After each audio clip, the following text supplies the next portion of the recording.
दोस्तों, रात के करीब 11 बज रहे थे। सड़कों पर सन्नाटा पसरा था। इसी सन्नाटे में हरा रंग का सलवार सूट और सफेद दुपट्टा पहने एक जवान और खूबसूरत लड़की धीरे धीरे कदम बढ़ाते हुए सड़क के किनारे किनारे चल रही थी। वह कोई आम लड़की नहीं थी, वह थी आईपीएस ऑफिसर आकृति शर्मा। आकृति इस समय अपनी मां की दवा लेने के लिए एक डॉक्टर के घर जा रही थी। उसकी चाल में आत्मविश्वास था, लेकिन चेहरे पर मां की तबीयत की चिंता साफ झलक रही थी। सड़क के मोड़ पर पहुंचते ही आकृति की नजर सड़क के किनारे बैठे कुछ पुलिस वालों पर पड़ी। वहां 3 से 4 हवलदार और थाने का इंस्पेक्टर विवेक बैठे हुए थे। उनके सामने शराब की बोतलें खुली पड़ी थीं और मोबाइल पर तेज आवाज में गाने बज रहे थे। वे सब ऊंची आवाज में ठाके मार रहे थे, गंदी फपियां कस रहे थे और पूरी तरह नशे में चूर थे। जैसे ही इंस्पेक्टर विवेक की नजर आकृति पर पड़ी, उसकी आंखें चमक उठीं।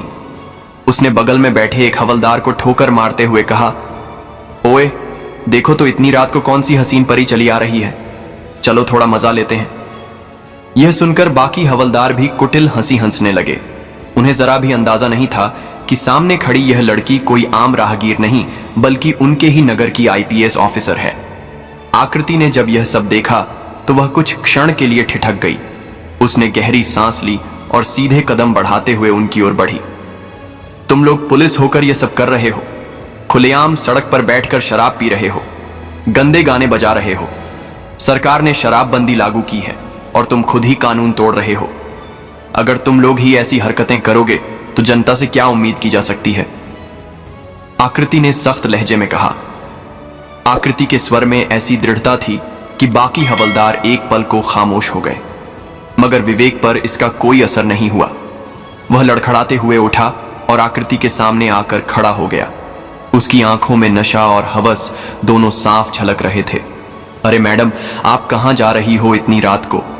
बड़ी खूबसूरत लग रही हो। जरा हम पर भी अपनी नजरें डालो ना, हम भी तो तुम्हारे दीवाने हो सकते हैं। विवेक ने बेहुदा हंसी के साथ कहा और आकृति का हाथ पकड़ने की कोशिश की। आकृति का गुस्सा उबल पड़ा। उसने अपना हाथ झटकते हुए कहा, देखिए इंस्पेक्टर, मैं आपको इज्जत देती हूं, इसलिए चुप हूं, लेकिन आप लोग बहुत बड़ी गलती कर रहे हैं। मैं इस पूरे मामले की रिपोर्ट दर्ज करवाऊंगी। यह सुनकर विवेक ठाका मारकर हंसा। रिपोर्ट? अरे पूरा थाना मेरा है, मैं ही इस थाने का मालिक हूं, और अगर मैं चाहूं तो तुम्हें अभी गिरफ्तार करवा सकता हूं। तुम क्या कर लोगी, समझी ना? इतना कहकर उसने जोर से आकृति का हाथ पकड़ लिया और पास खींचने लगा। ज्यादा जुबान चलाएगी तो अभी जुबान खींच लूंगा। विवेक गुर्राया। आकृति के पैरों तले जमीन खिसक गई। उसने सोचा भी नहीं था कि एक थाने का इंस्पेक्टर इतना गिर सकता है, मगर अगले ही पल उसने खुद को संभाला और दृढ़ स्वर में बोली, आप हद पार कर रहे हैं, सुधर जाइए वरना मैं आप सबको निलंबित करवा दूंगी। मुझे कमजोर मत समझिए, आप लोगों को पता नहीं कि मैं कौन हूं, इसीलिए मुझे टक्कर मत दीजिए।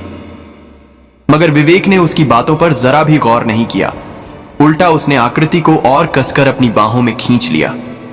तुम हमें सस्पेंड करवा सकती हो, तुम अपने आप को समझ क्या रही हो? विवेक ने जहर उगलते हुए कहा। बस आकृति का धैर्य जवाब दे गया। उसने पूरे जोर से विवेक के गाल पर एक जोरदार थप्पड़ जड़ दिया। थप्पड़ इतना भारी था कि विवेक लड़खड़ा गया। गुस्से में तिलमिलाते हुए उसने पास पड़ी शराब की बोतल उठाई और पूरी ताकत से आकृति के हाथ पर दे मारी। बोतल के टुकड़े आकृति के हाथ में धंस गए। खून बहने लगा। दर्द के मारे उसकी सांसें तेज हो गईं। मगर विवेक वहीं नहीं रुका। उसने आकृति को धक्का देकर पास खड़ी मोटरसाइकिल के किनारे पटक दिया। आकृति दर्द से करा उठी। उसके दिमाग में सिर्फ एक बात घूम रही थी, अगर मैंने अभी कदम पीछे खींचे तो यह दरिंदे और आगे बढ़ेंगे। वह जमीन पर गिरते हुए भी संभली, आंखों में गुस्से और इरादों की आग ली। उसने अपने फोन की तरफ हाथ बढ़ाया, मगर तभी विवेक ने उसका फोन झटक कर फेंक दिया। अब माहौल और खतरनाक हो चुका था। बाकी हवलदार भी खड़े हो गए और घेराव करने लगे। आकृति समझ गई कि अब यह मामला सिर्फ बहस का नहीं, जान की बाजी का हो सकता है। रात की उस घटना के बाद आकृति शर्मा का पूरा शरीर दर्द से कराह रहा था, लेकिन उसके मन में गुस्सा और आक्रोश किसी भी दर्द से ज्यादा तेज था। वह बमुश्किल खुद को संभालते हुए तेजी से वहां से भागी और सीधा अपने घर पहुंची। दरवाजा बंद करते ही वह बिस्तर पर बैठ गई। उसके कानों में अब भी विवेक की गंदी बातें गूंज रही थीं। उसकी गुस्से के साथ साथ बेबसी भी थी। हमारे नगर के थाने में ऐसी हरकतें हो रही हैं और कोई आवाज तक नहीं उठाता। न जाने यह लोग कितनी लड़कियों को इस तरह परेशान करते होंगे। पब्लिक अगर शराब पी ले तो उसे पीट पीट कर लॉकअप में डाल दिया जाता है, लेकिन जब पुलिस वाले खुद नशे में सड़क पर दरिंदों की तरह घूम रहे हो तो उन्हें कौन रोकेगा। लेकिन नहीं, अब मैं चुप नहीं रहूंगी। इन लोगों को सबक सिखाकर रहूंगी। आकृति की आंखों में दृढ़ता झलक रही थी। उसने मन ही मन कसम खाई, इन्हें सस्पेंड करवा कर रहूंगी। हर उस लड़की को इंसाफ दिलाऊंगी जो इनकी दरिंदगी का शिकार हुई होगी। पूरी रात वह नींद की एक भी गोली नहीं ले सकी। सुबह होते ही उसने अपना एक प्लान बनाया। उसने अपने बचपन की सहेली नेहा को फोन लगाया। नेहा से उसकी गहरी दोस्ती थी और वह आकृति की बात मानने में कभी पीछे नहीं रहती थी। आकृति ने पूरी घटना और अपने प्लान के बारे में नेहा को विस्तार से बताया। नेहा ने बिना एक पल गंवाए उसकी मदद के लिए हां कर दी। अगली रात योजना के मुताबिक नेहा को बिल्कुल साधारण लड़की की तरह तैयार किया गया। साधारण सलवार सूट पहनकर वह धीरे धीरे सड़क के उसी रास्ते पर चलने लगी जहां पिछली रात विवेक और उसके हवलदार शराब पी रहे थे। आकृति भी वहां मौजूद थी, लेकिन इस बार वह दूर एक पेड़ के पीछे छिपकर खड़ी थी। उसके हाथ में मोबाइल था जो रिकॉर्डिंग मोड में चल रहा था। जैसा अंदाजा था वैसा ही हुआ। सड़क किनारे वही दृश्य दोबारा था। इंस्पेक्टर विवेक और उसके हवलदार शराब की बोतलें खोले बैठे थे, गंदे गाने बजा रहे थे और बेहुदा हंसी उड़ा रहे थे। एक हवलदार ने नेहा को देखा और विवेक से कहा, सर देखिए, आज फिर एक लड़की सड़क से जा रही है। विवेक ने आंखें तरेरी और मुस्कुराया। ओ, लगता है आज किस्मत हमारे साथ है। चलो आज इसे नहीं छोड़ेंगे, मजा लेंगे। वे सब उठकर नेहा के पास पहुंचे। नेहा घबराई सी खड़ी हो गई। विवेक नशे में लड़खड़ाता हुआ उसके करीब आया और गंदी मुस्कान के साथ बोला, क्या बात है मैडम, नाम क्या है तुम्हारा? इतनी रात को कहां निकल पड़ी हो? चलो थोड़ा हमारे ऊपर भी ध्यान दो, तुम्हारे चेहरे ने तो हमें दीवाना कर दिया। इतना कहते हुए विवेक बेसुरी आवाज में गाना गाने लगा। नेहा ने डरने का अभिनय किया। तभी एक हवलदार ने उसका हाथ पकड़ लिया और जबरदस्ती खींचने लगा। नेहा जोर से चीखी और हाथ छुड़ाने लगी। इधर दूर खड़ी आकृति सब कुछ अपने मोबाइल में रिकॉर्ड कर रही थी। उसकी उंगलियां मोबाइल को कसकर पकड़े थीं ताकि कोई सबूत छूट ना जाए। जब हद पार होने लगी तो नेहा ने प्लान के मुताबिक इंस्पेक्टर का हाथ जोर से काट लिया और झटके से छुड़ाकर भाग निकली। विवेक गुस्से में चीखा, अरे पकड़ो इसे! मगर नशे में धुत होने के कारण कोई भी उसके पीछे तेजी से भाग नहीं पाया। नेहा भागते हुए सीधा आकृति के पास पहुंची। दोनों तेजी से वहां से निकली और अपने अपने घर चली गई। अब आकृति के पास विवेक और उसके हवलदारों के खिलाफ एक ठोस सबूत था, लेकिन वह जानती थी कि केवल एक सबूत से मामला इतना बड़ा इंस्पेक्टर नहीं झुकेगा। उसे और सबूत चाहिए थे ताकि साबित हो सके कि यह लोग सिर्फ नशे में हरकतें नहीं करते, बल्कि बार बार ऐसी घिनौनी हरकतों को अंजाम देते हैं। आकृति ने सोचा, अगर मुझे इन्हें गिराना है तो इनके हर अपराध का पूरा सबूत चाहिए। मैं पीछे नहीं हटूंगी। दूसरी तरफ इंस्पेक्टर विवेक और उसके हवलदार बेखबर थे। उन्हें जरा भी अंदाजा नहीं था कि उनके खिलाफ एक बहुत बड़ा जाल बिछ चुका है। आने वाले दिनों में उनकी जिंदगी का सबसे बड़ा तूफान उन पर टूटने वाला था और यह तूफान खुद उनकी ही करतूतों से पैदा हुआ था। रात का सन्नाटा फिर से लौट आया था। वही जगह, वही सड़क, वही हवाएं। लेकिन इस बार आकृति शर्मा का इरादा और भी मजबूत था। वह जान चुकी थी कि सिर्फ एक दो सबूत से इंस्पेक्टर विवेक जैसे दरिंदे को गिराना आसान नहीं होगा। उसे ऐसा सबूत चाहिए था जो न सिर्फ अदालत में काम आए बल्कि पूरी पब्लिक को हिला दे। तीसरी रात लाल रंग की हल्की साड़ी पहने, बालों को दुपट्टे से ढके हुए, हाथ में मोबाइल कसकर पकड़े आकृति शर्मा चुपचाप उसी सड़क की ओर बढ़ी। वह जगह अब उसके लिए डर का प्रतीक नहीं बल्कि मिशन का मैदान बन चुकी थी। दूर से ही उसने देखा, वही दृश्य था। इंस्पेक्टर विवेक और उसके हवलदार सड़क किनारे बनी टूटी फूटी झोपड़ी के पास शराब की बोतलें खोले बैठे थे। मोबाइल पर गाने बज रहे थे और उनके बीच बेहुदा हंसी मजाक जारी था। आकृति ने गहरी सांस ली। और झाड़ियों के पीछे छिपते हुए मोबाइल का कैमरा ऑन किया। वीडियो रिकॉर्डिंग शुरू हो गई। करीब 2 मिनट तक उसने हर चीज कैद की। बोतलें, हंसी, गालियां और इंस्पेक्टर विवेक का शराब में चूर गिरा हुआ चेहरा। जब उसे लगा कि सबूत पर्याप्त है तो तुरंत घर लौट आई। घर पहुंचकर उसने मोबाइल को अपने सामने रखा और उस वीडियो को कई बार देखा। हर बार उसका गुस्सा और बढ़ता जा रहा था। ये लोग पुलिस की वर्दी में दाग हैं, इन्हें बचाने वाला कोई नहीं होगा। अब यह सबूत इन्हें बर्बाद कर देगा, उसने खुद से कहा। लेकिन आकृति को पता था कि सिर्फ वीडियो रिकॉर्डिंग से मामला नहीं बनेगा। विवेक के रसूख बड़े थे। थाने के कई लोग उसके इशारों पर चलते थे। उसे सस्पेंड कराने के लिए सिर्फ सबूत ही नहीं, पब्लिक सपोर्ट और बड़े अफसरों की मदद भी चाहिए थी। अगले दिन सुबह आकृति ने अपने पड़ोस की कुछ भरोसेमंद महिलाओं और बुजुर्गों को घर बुलाया। उसने उन्हें वीडियो दिखाया। वीडियो देखकर सबका खून खल उठा। एक बुजुर्ग बोले, मैडम, अगर हमारे नगर के पुलिस वाले ऐसे काम करेंगे तो जनता कहां जाएगी? आप बिल्कुल सही कर रही हैं, हम गवाही देने को तैयार हैं। दूसरी ओर एक महिला ने कहा, मैडम, आप जैसे लोग ही हमारी उम्मीद हैं, आप जो कहेंगी हम करेंगे। आकृति के चेहरे पर हल्की मुस्कान आई। उसे समझ आ गया कि पब्लिक सपोर्ट मिल चुका है। अब बारी थी अगला कदम बढ़ाने की, बड़े अफसरों तक पहुंच। आकृति जानती थी कि विवेक को सीधे पकड़वाना आसान नहीं। अगर वह सीधे थाने जाती और शिकायत करती तो मामला दबा दिया जाता। इसीलिए उसने तय किया कि वह सीधे नगर के डीएसपी, फिर ईएसपी और जरूरत पड़ी तो डीएम तक जाएगी। सबूत तैयार करके वह सबसे पहले डीएसपी अरुण सिंह के ऑफिस पहुंची। अरुण सिंह एक सख्त और ईमानदार अफसर माने जाते थे। आकृति ने उन्हें पूरा वीडियो दिखाया और पूरी घटना विस्तार से सुनाई। डीएसपी वीडियो देखकर हैरान रह गए। मैडम, यह मामला बहुत बड़ा है। विवेक का नाम कई बार सामने आया है, लेकिन आज तक कोई ठोस सबूत नहीं था। आपने कमाल कर दिया, उन्होंने गंभीर स्वर में कहा। सर, मैं चाहती हूं कि इस मामले को दबाया ना जाए, मैं खुद गवाही दूंगी, आकृति ने दृढ़ स्वर में कहा। डीएसपी ने हामी भरी। आपको मेरी पूरी मदद मिलेगी, लेकिन हमें और सबूत चाहिए ताकि कोई लूप होल ना बचे। यह सुनकर आकृति ने अपने अगले कदम के बारे में बताया। सर, मैं एक और रिकॉर्डिंग करूंगी। इस बार ऑडियो भी, साथ ही कुछ स्थानीय लोगों को साथ लेकर स्टिंग करूंगी ताकि कोर्ट में मामला टिक सके।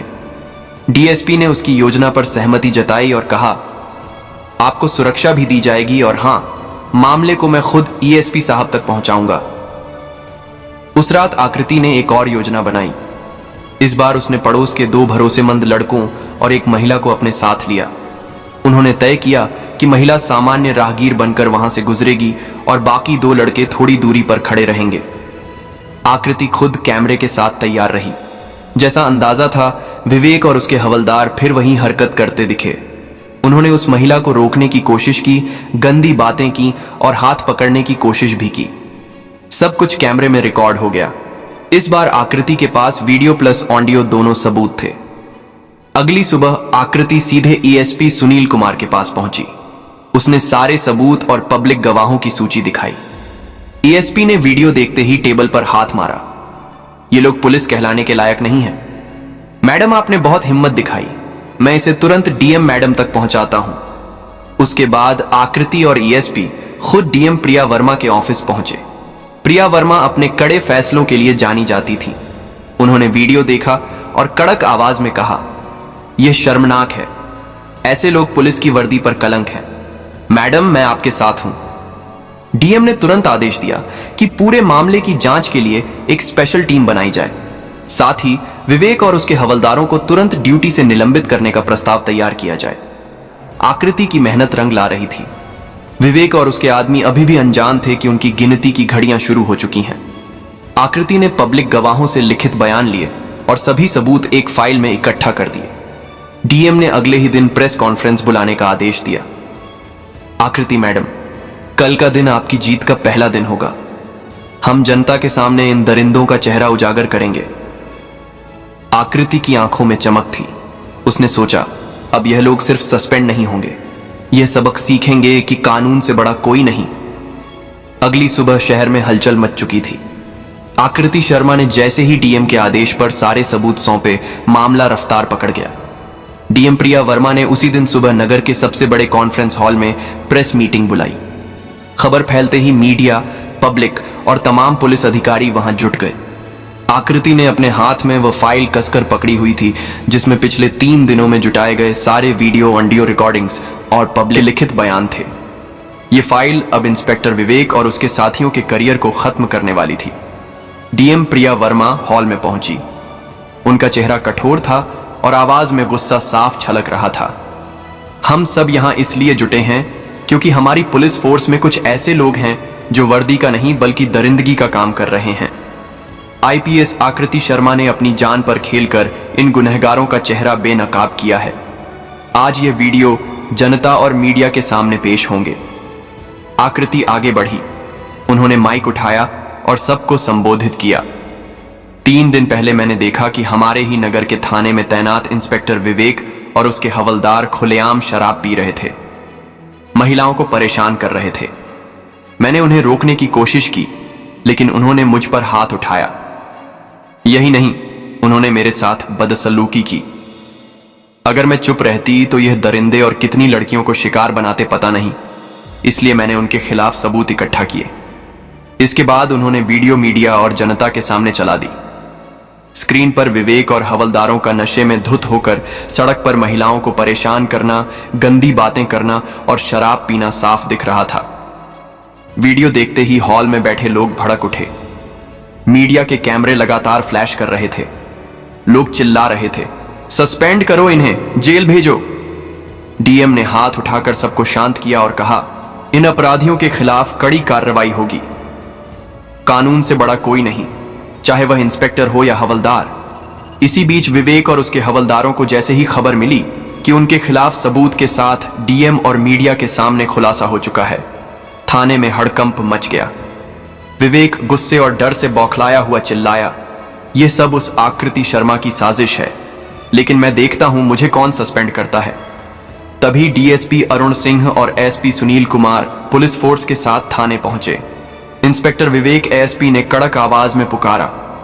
विवेक ने अकड़ दिखाने की कोशिश की, सर ये सब झूठ है, मुझे फंसाया जा रहा है।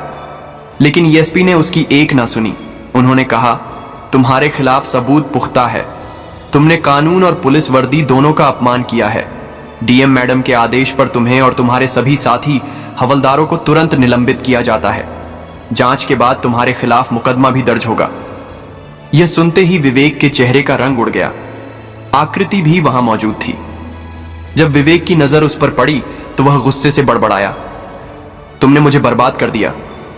आकृति ने शांत लेकिन सख्त आवाज में कहा, नहीं विवेक, तुमने खुद को बर्बाद किया है, कानून से ऊपर कोई नहीं। एसपी ने आदेश दिया, हथकड़ी लगाओ। विवेक और उसके हवलदारों के हाथों में हथकड़ियां डाली गई।